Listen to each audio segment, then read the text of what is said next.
Rais William Ruto netete na mbere na ndiunga ya wentere chiambwa na ruagi kinya kauntini ya Taita Taveta. Rais nataririte mawirane mwanya mwanya jaria ugite akaingiria karibantere wa mwana kinya kuruguria mirandi ya weti na mbere. Rais nongerete na kuaririria wakibwa nyomba chia maguri janthi kuronto ugite akaingia ntere wirenjira ya gukiria kari. Yale mambo yametokea sio maneno mabaya zaidi, kwa sababu yametupatia nafasi ya kutengeneza Kenya mpya. Na ndio nimesema ile serikali nimeunda sasa ni serikali ya kuunganisha Wakenya wote. Mnaungana na mimi? Si Waswahili wanasema umoja ni nini? Si umoja ni nguvu? Ndio nimesema sasa, kwa sababu tumekubaliana ya kwamba tutembee pamoja.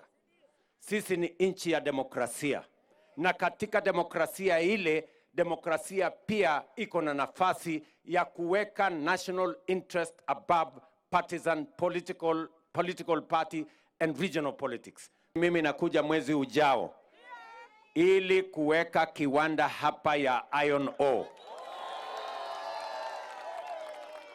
Tulibadilisha sheria mwaka uliopita. Tukasema hatutaki tena kuagiza kutoka nchi zingine ile inaitwa bellet ya chuma. Last year tukafunga mlango na madirisha. Sasa tuko na kampuni 16 inafanya hiyo kazi hapa Kenya. Inaajiri vijana wa taifa letu la Kenya. Inajenga mali katika taifa letu la Kenya. Moja ya hiyo kampuni sasa itakuja kufungua kiwanda hapa Taita Taveta County.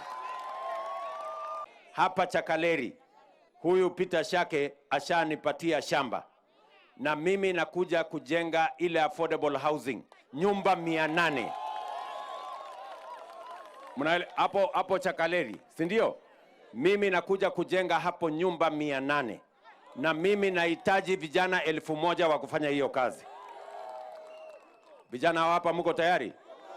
Hapa Chakaleri mnapajua? Hapo Chakaleri nikikuja next month tunakuja kuanzisha affordable housing hapo Chakaleri. Bingo yangu ni kuhakikisha kwamba